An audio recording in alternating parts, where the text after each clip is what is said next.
Assalamu alaikum everybody.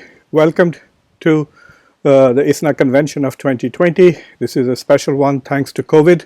We are doing it virtually. One of the biggest attractions of ISNA convention is networking.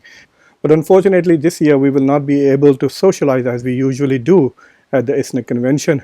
But inshallah, thanks to technology, we will be able to still engage in a meaningful way.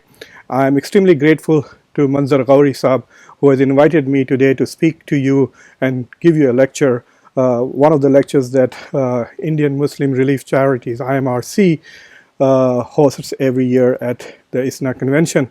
IMRC is one of the most important Indian American institutions, Indian American Muslim institutions in the US, which has been working and providing relief in India for decades. I cannot say enough about the fantastic work that they do in India.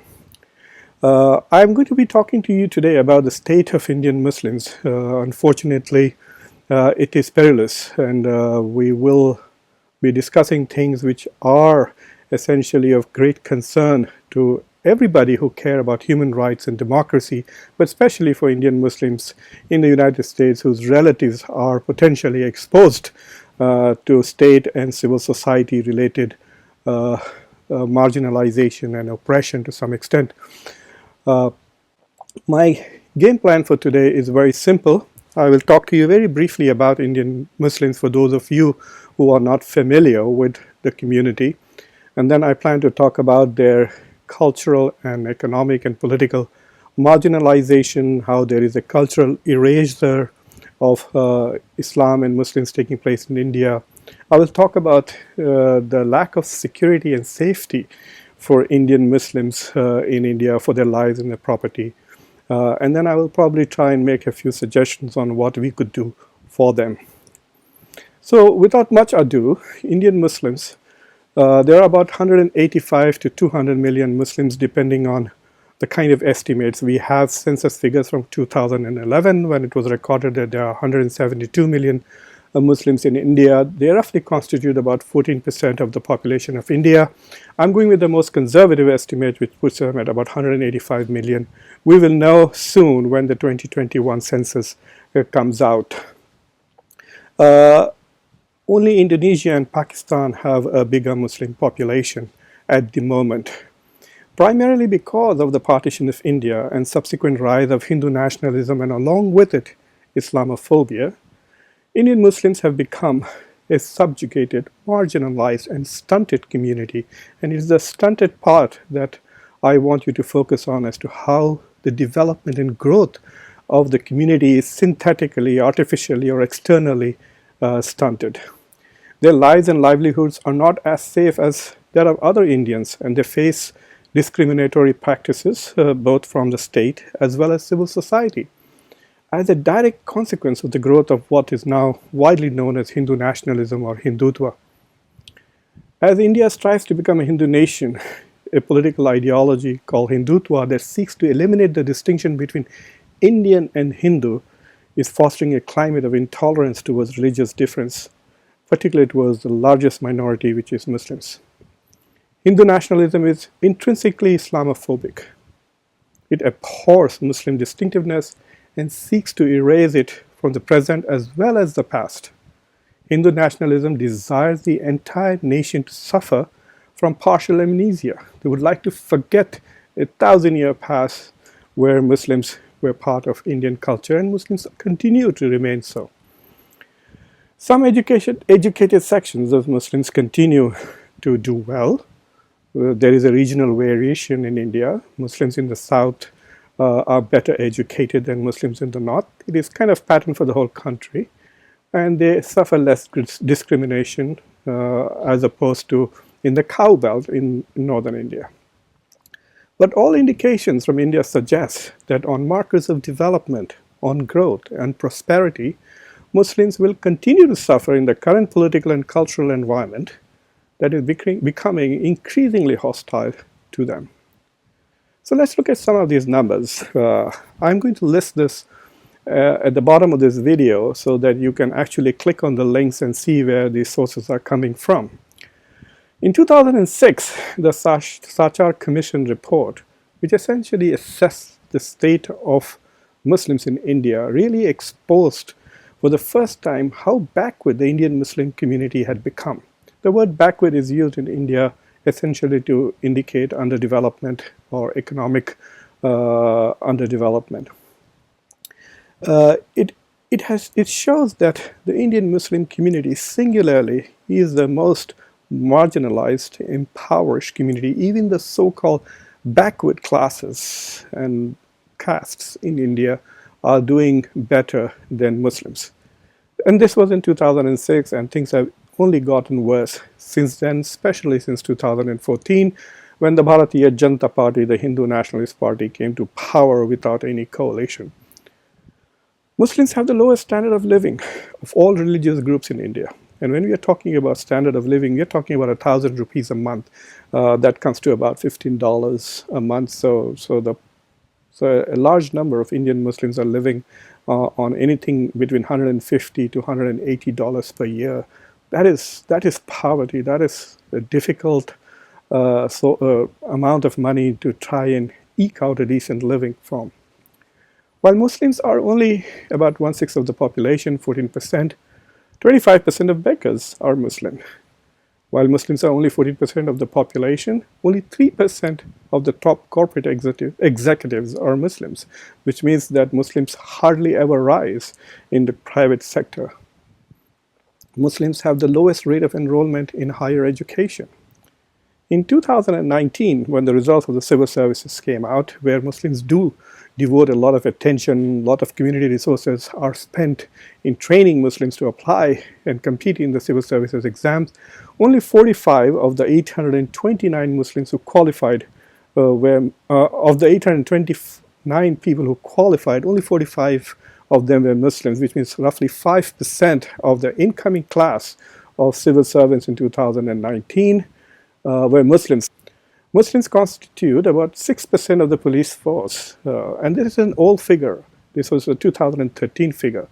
After BJP came to power in 2014, this figure is not made public. There's enough reason to believe that even though Muslims are 14% of the population, maybe 3 to 4% of the police force is Muslim, which again is, for those of you in the United States who understand what happens when the police force does not have minorities in it, as to how brutal their tactics can become.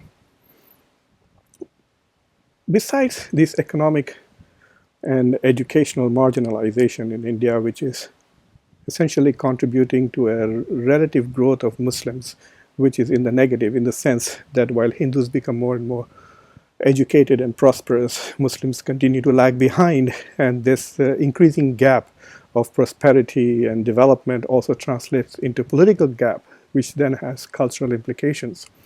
In the past 10 years, Muslims are experiencing a strategy by Hindu nationalists which is determined to eliminate the cultural presence of Islam and Muslims in India. They're changing names of cities, like Allahabad has been changed. Landmarks, roads are being renamed. Mosques are being destroyed. The most famous case is that of the Babri Masjid, which existed from around 1500 and some odd years until recently. There is also a spread of utter falsehood and anti-Muslim propaganda which is contributing to Islamophobia, such as the Taj Mahal is a Shiva temple.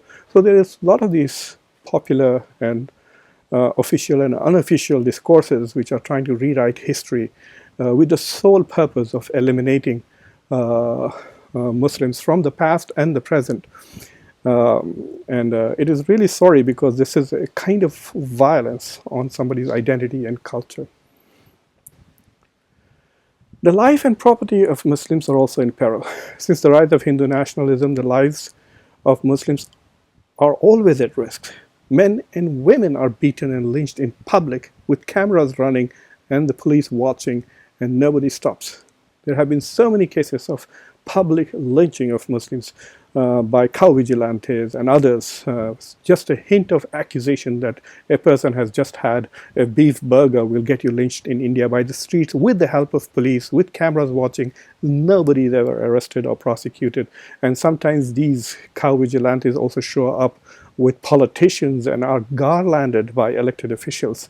So crime and violence, vandalism is rewarded through recognition. And the fact that the police does not aggressively prosecute these phenomenal hate crimes, literally, is an encouragement for public to indulge in it. If you're sure that you could beat up somebody on the street and kill them, and also confident that the police will not prosecute you, then it is an invitation to be violent. Muslims also suffer from mobs who are unfortunately protected by police. And the police, for example, after the Delhi riots, rather than prosecuting those who incited violence and those who indulged in violence, they were actually filing cases against minorities who have been the biggest victims of such violence. International community human rights organizations are now beginning to take note of it, and every human rights organization in the world, including the State Department's report on human rights and the United States Commission on International Religious Freedom, they have all documented in the last 2 years the atrocities that are being committed against Muslims by both the government as well as the population in India. Muslim political influence has been on the decline. Ironically, since the 1960s, where Muslim population was roughly 10%, and now they have grown to about 14%, their population growth in a democracy is not translating into political power. So, for example, the best performance that Muslims have had as far as representation in the parliament, Indian parliament has about 545 members, was way back in 1980, when there were about 10% of the population. So there were maybe 54 or odd members who were Muslim in the Indian parliament. By today's percentage of Muslims, there should be 76 Muslims in the Indian parliament, but there are only 5% Muslims. There are about 27 Muslims in the parliament that got elected in 2019. The worst was in 2014, where there were only 23 Muslims in the Indian parliament. So this decline in Muslim presence in the national parliament is roughly at the same percentage level as Muslim presence in civil services. So there are 5% of the parliament is Muslims, the 5% of the civil services is Muslims, roughly 4 to 5% of the people in the police forces are Muslims. Now what this really does is that if you're not in the government sector, you're only in the private sector. And as I told you, that in the higher levels of the corporate sector, there are only 3% Muslims, which means that Muslims are not in the formal sector. They are basically in the informal sector of the economy. They're not in the government. They're not in the corporate world. They're right down there in informal sector, and their guarantees of economic sustainability are very, very low, especially during COVID circumstances. Businesses are down, and Muslims are suffering more than anybody else in India as a result of COVID. What can we do? The future of India will be determined by Indians, Hindus, Muslims, and others. They have to reach a consensus. All these communities have to come together and have a common vision of what kind of India they want to live in. If they don't have a shared vision, then there will be contestations, there will be divisions, and the country will continue to suffer. There will be social disharmony, there will be riots, violence, and essentially the biggest consequence of that will be economic disempowerment of the minorities, and also inability of India itself to grow at the pace it can potentially do. So India as a country will fail to realize its economic potential if it does not put its social and political issues in order. As American Muslims, we can provide some relief and we can do a few more things, but you must keep this much in mind, that there are about maybe 200,000 Indian Muslims in America, and there are 200 million Muslims in India. So relatively speaking, we can do little, but what we can focus on is to provide relief. Alhamdulillah, the American Muslim community is very well off. So I would recommend that all our zakat, all our charities, etc., for some time be dedicated to Indian Muslims, especially during this COVID period, where they are going to be the biggest victims of the negative consequences of COVID on the economy in India as compared to other communities. So the first thing that we can do is provide relief, financial aid, and all other kinds of support that we can potentially do. So basically give through IMRC and other institutions so that Indian Muslims may be able to come out better through this pandemic.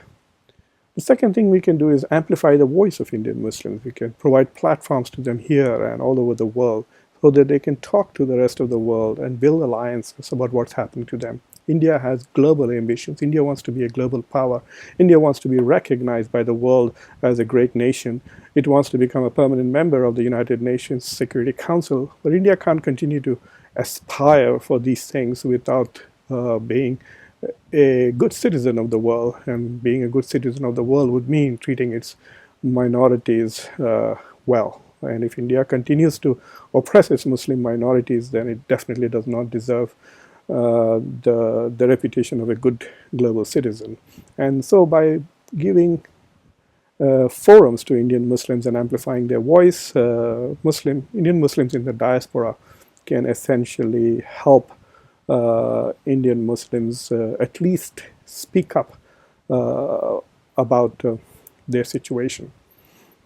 We can also share our experiences here. We live in Alhamdulillah, a reasonably safe democracy where, yes, there is racism and oppression, but the Indian Muslims and Muslims in general haven't experienced that in spite of talks of Muslim ban and others. So we can share our experience about how interfaith, secularity, pluralism, etc. continues to allow religious communities who are in minority to thrive.